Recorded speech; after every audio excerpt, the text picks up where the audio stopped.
una leucemia amiloide crónica, entonces, ¿no? Qué interesante, porque ha sido de frente a las leucemias. Entonces, porque es el tema de él, ¿no?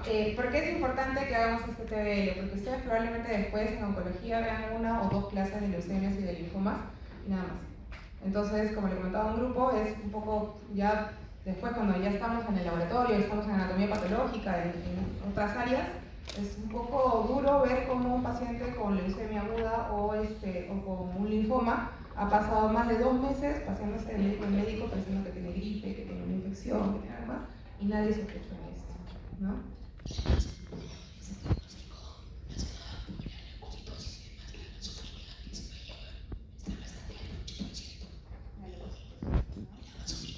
Exacto, muy bien, la leucocitosis, ¿no? Entonces, ¿qué cosa es interesante en este caso? Tenemos un paciente de 50 años, relativamente joven, ¿no? No es tan mayor que digamos, y que tiene algunos síntomas un poco inespecíficos, un poco de molestia. A veces estos pacientes están completamente asintomáticos y los encuentran en un examen de rutina. ¿Qué cosa es lo que llama la atención? Llama la atención su humorado, que tiene, como bien nos mencionó su compañero, tiene leucocitosis, tiene 95.000 de leucocitos, eso es un montón para cualquiera, ¿no? Cuando ustedes ven esa leucocitosis, ¿qué pedirían? ¿Qué examen pedirían? Ahí están en un centro de salud, en un supositorio, ¿qué pedirían? Algo rápido. ¿Saben qué? Una clase del segundo año. ¿Cómo se llama ese examen? Lámina periférica.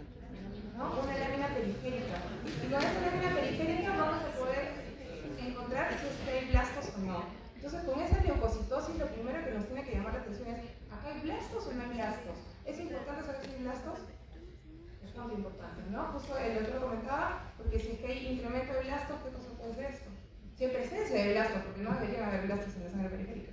Cuidar de que esto no sea una leucemia aguda, ¿no? Entonces, aparentemente no había blastos, pero sí había basofilia. ¿La basofilia de qué nos habla? ¿En qué momento puede haber basofilia? ¿Es normal? ¿Es esperado? ¿Es frecuente?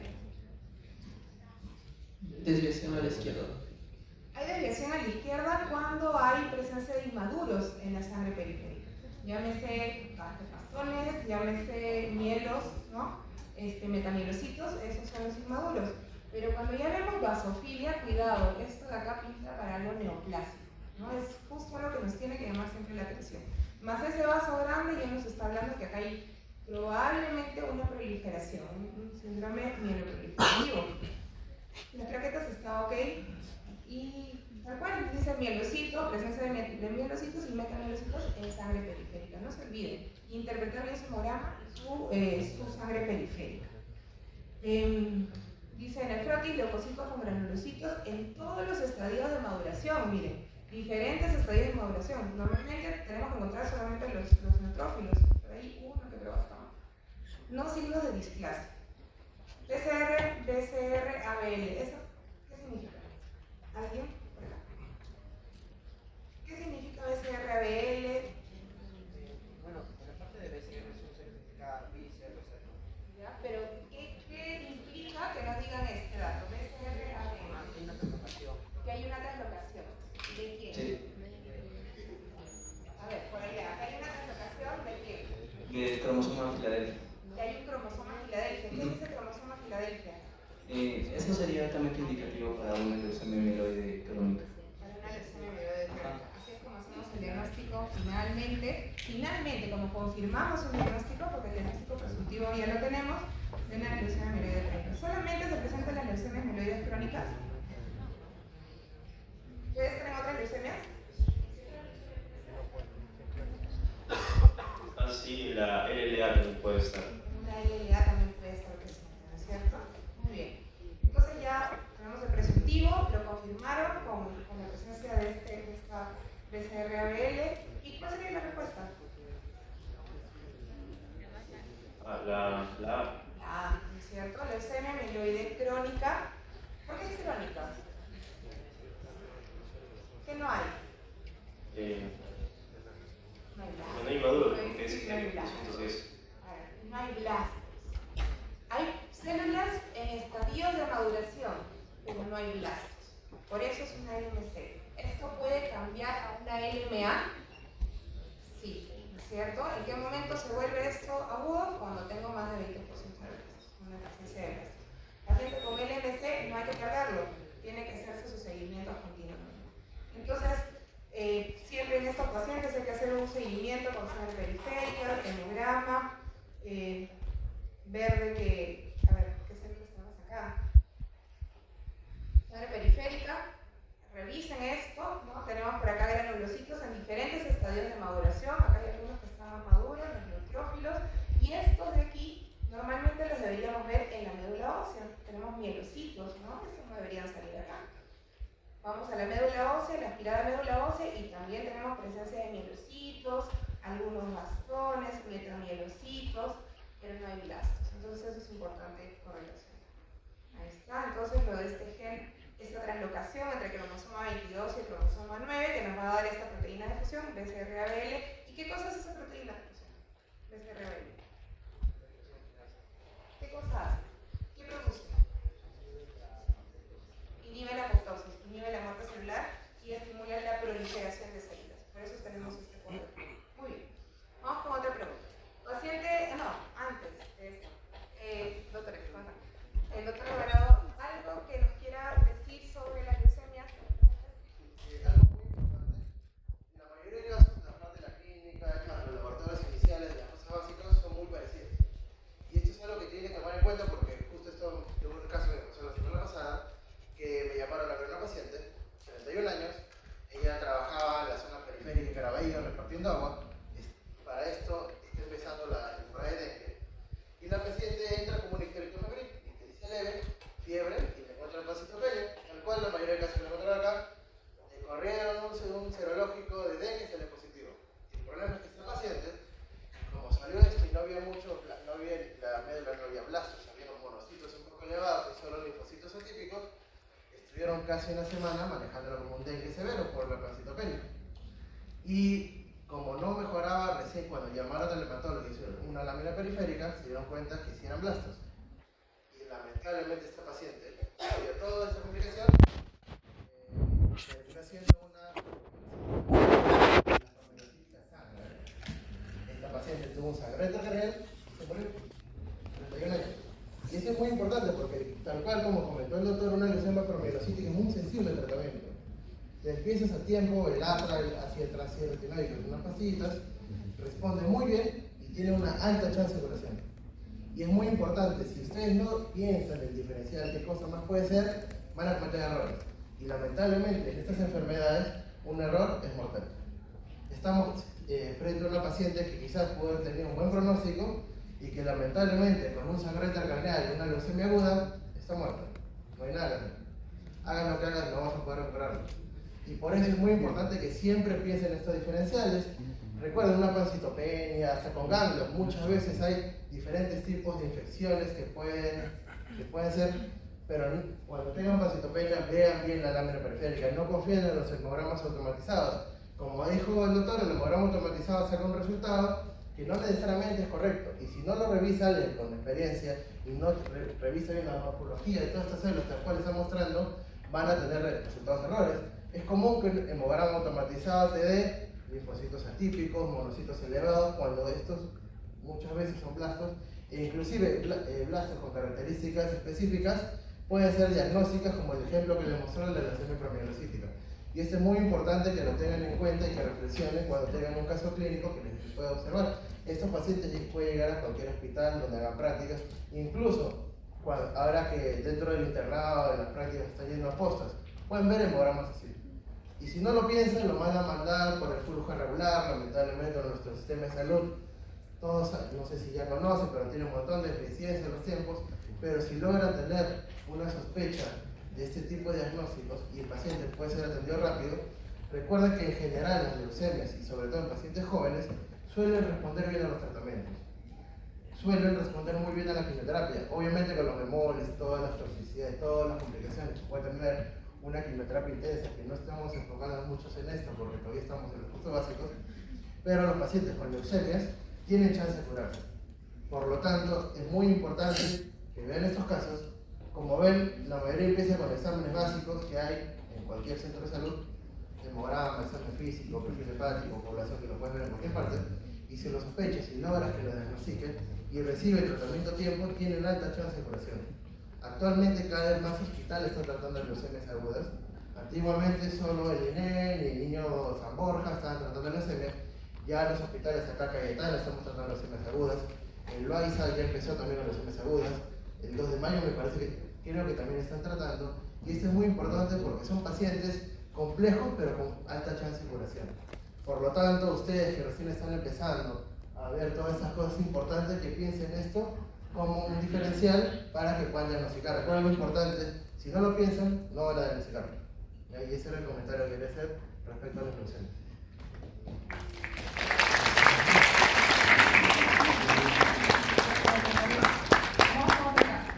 Entonces, ya han visto neoplasias hematológicas, son varios grupos de neoplasias hematológicas, pero ahorita vamos a hablar de leucemias y el otro gran grupo, ¿no? A ver, paciente de 58 años, varón, adenopatías cervicales y axilares, de 3 meses de evolución. ¿Eso sería agudo, subagudo, crónico? Sería crónico. Esto ya se está yendo a la cronicidad, ¿no es cierto? Entonces, ¿qué está pasando acá? ¿Qué le preguntarían ustedes a ese paciente? ¿Qué le preguntarían? Si tiene dolor. Dolor, ya pensando en inflamación. ¿Qué más? Antecedentes, ya. ¿Y qué más? ¿Qué síntomas? Siempre que tienen linfadenopatías. Síntomas B. ¿Cuáles son los síntomas B?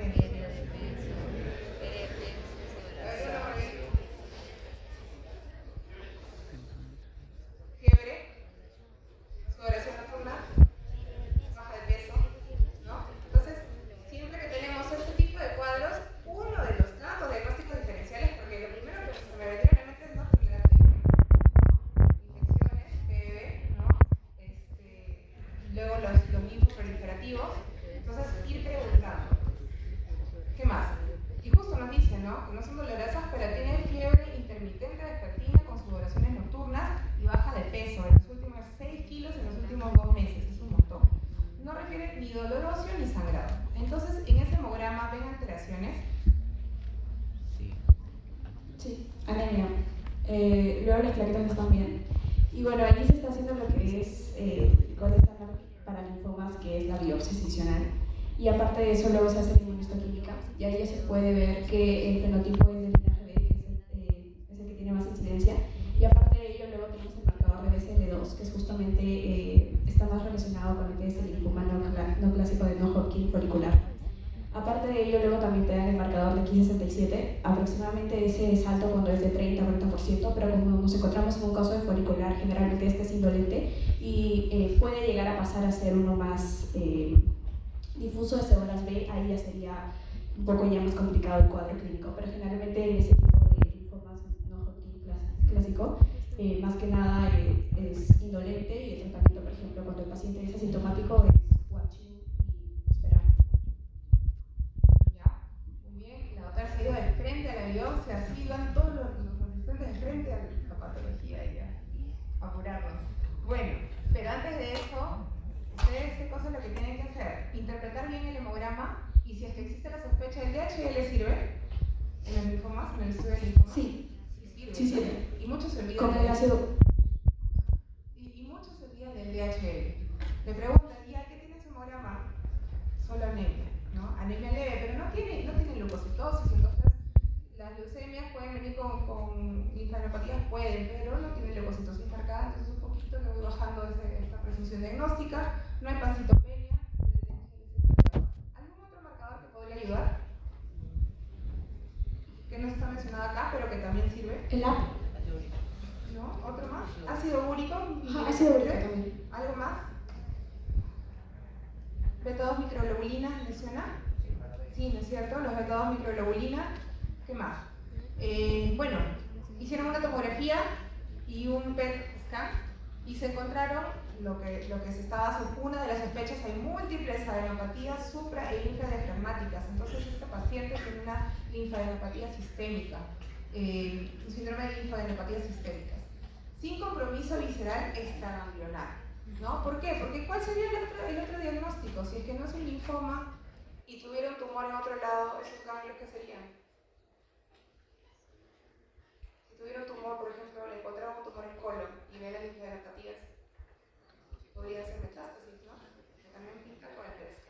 Entonces, se realizó la biopsia para poder confirmar un diagnóstico. Pero ustedes para llegar a una biopsia no es cualquier cosita, ¿no?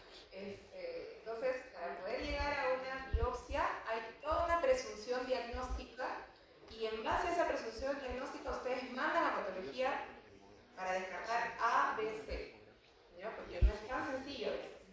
Entonces, tal cual, ¿qué se encontró? ¿Cuál es la clave acá? Clonal. Si nos hablan de clonal, es una clona, es una célula que está proliferando de forma descontrolada y todas son iguales. Eso es neoplasia. En este caso, ¿cuál es el marcador B? CD20, marcador B. No tenemos marcador T, tenemos un marcador para evitar la apoptosis, el BCL2, y un KI bajo. Entonces, en el contexto de esta persona, lo primero es decir que es un linfoma no Hodgkin, y para este caso en especial, un linfoma folicular. Leucemias, ¿descartamos las leucemias? Sí, ¿descartan las leucemias? ¿Con alguno de estos datos? No hay leucocitosis, ¿no? Entonces no hay leucocitosis, no nos mencionan que haya compromiso de la sangre periférica, entonces podríamos descartar las leucemias, y el linfoma de Hodgkin tiene otras características. Entonces, diagnóstico, linfoma no Hodgkin folículo. Otro caso, paciente de 45 años, joven, ¿no? Fiebre de 39 grados, tos seca persistente. Hasta ahí, si nos llega, TB, ¿no? TB, cuidado con la TB. O si no, viral. Pero ¿qué cosa tiene esta persona? Masa mediastinal, ¿no? Masa mediastinal, cuidado, esto de acá probablemente más probable que el anterior, no vaya a ser un linfoma. De los linfomas que traen masa mediastinal, el primero que se les puede venir a la mente, el linfoma de Hodgkin, pero no es el único. ¿Qué órgano hay en el mediastino anterior de donde pueda salir un linfoma? El timo, muy bien. ¿Y qué tipo de linfomas? Y los linfomas T, ¿no? Los linfomas T pueden acompañarse también de masa mediastinal. Y también estas masas mediastinales pueden ser los mismos ganglios linfáticos que están proliferando, ¿no? Que están aumentando de tamaño. En este caso tiene un poco de leucocitosis. ¿Alcanzaría para una leucemia? Es un poco alto. No está tan alto, pero de todas maneras es un shot de sangre periférica nos ayudaría. Pero ¿qué cosa es lo que nos aleja? Miren la hemoglobina, está abajo, tiene más hemoglobina que yo. Entonces, esto ya nos aleja un poquito, ¿no? de pensar de que esa médula esté infiltrada. Plaquetas, si está un poco bajo. Y el DHL ligeramente incrementado. Entonces, en la tomografía de tórax se encuentran tal cual una masa mediastinal anterior de 6 centímetros, sin evidencia de enfermedad fuera del tórax. Entonces, aparentemente esto está localizado en el mediastino. Acá sí se tiene que biopsiar porque ya nos hablan de una masa. Y en esta masa nos describen que hay unos núcleos vesiculares y nucleolos prominentes. Suena algo, ¿no? Que esas células son CD30 positivo, CD15 positivo, CD20 negativo, pero tienen un PAC5 débil. ¿Les suena algo? Hodgkin suena, ¿no? Acá esto ya es un poquito más de interpretación. Las células de red de Stenberg son las que tendríamos que acordarnos. A ver, informe de Hodgkin que tenemos a favor, la masa mediastinal. El difuso de células grandes B es bien agresivo y acá toditas son grandes y en su gran mayoría son CD20 positivo y PAC5 fuerte, porque PAC5 es otro marcador de linaje. Leucemia linfoide T. Si hubiera tenido un hemograma alterado y me hablaban de leucocitosis marcada de blastos, es una buena posibilidad diagnóstica, pero no tenemos eso. Entonces se va. Leucemia mieloide aguda, tampoco tenemos leucocitosis, igual es linfoma de Hodgkin. ¿Cómo se llama esta célula? Stenberg, ¿no? Stenberg. Esta de acá es la que suele ser CD30 positivo y es la que nos ayuda a orientar nuestro diagnóstico. Ya actualmente se ha visto de que no solamente esta entidad, también lo podemos ver en otros linfomas, pero por temas prácticos, recuerden ustedes. Stenberg Light o células de Stenberg, linfoma de Hodgkin. ¿En qué edad se presenta esta enfermedad? ¿45 años? Es bimodal, muy bien, es bimodal, ¿no? ¿Qué quiere decir esto? Tiene dos picos, pacientes promedio 20 años y promedio 50 años, es bimodal. Último caso, paciente de 68 años, varón, sin antecedentes hematológicos, tiene fatiga progresiva, sudoración nocturna, sensación de plenitud abdominal. ¿Alguien sabe por qué se da esto, esta sensación de plenitud abdominal en estos contextos hematológicos? ¿Alguna idea? ¿Algo crece? El hígado, pero sobre todo el vaso, ¿no? El vaso. Dice, el sistema físico se evidencia en apatías cervicales, axilares, supraclaviculares y esplenomegalia moderada. Ya, yo puedo tolerar una infección cervicales, axilares, pero supraclaviculares, cuidado, esto de acá puede ser maligno. ¿Qué tenemos en el hemograma? Hemoglobina de 10.2, está un poquito bajo. ¿Qué opinan de esto? Bueno, Ahí los leucocitos. Los leucocitos están elevados. poco elevado, No, están bastante elevados. recontra elevado, ¿no? Están en 78.000. ¿Y a predominio de quién? Siempre que haya leucocitosis, Leucocitos, los 85%. Además son pequeños, maduros y vemos las substancias. esto de acá nos habla de algo. ¿Se acuerdan? ¿De qué? Patológico de leucocítica crónica. Una LLC, ¿no? Entonces ahí nomás nosotros ya podemos generar una presunción diagnóstica. Por la edad, ya podemos pensar que acá hay una enfermedad en la médula, una leucemia. ¿Por qué? Porque hay una marcada leucocitosis y que está predominando en los linfocitos y que nos hablan de esta fragilidad de la membrana celular. Por eso se rompen y forman estas sombras. ¿Qué más tenemos? ¿Hay pancitopenia? Pancitopenia no, visitopenia. Hemoglobina está baja y plaquetas también, ¿no? Con directo negativo y nos hablan de un inmunofenotipo. Otra vez, miren, población monoclonal. Si es monoclonal, esto de acá es neoplásico. Tenemos marcadores B, CD19, CD20 y CD5 y CD23 nos habla específicamente de una entidad. De la LLC, ¿no? De la leucemia linfocítica crónica. Ahí están estas células, prácticamente todos son linfocitos pequeños y estas son las manchas de Lipprecht, que eran las células antes de romperse. Vamos con unos últimos minutos para la discusión del caso.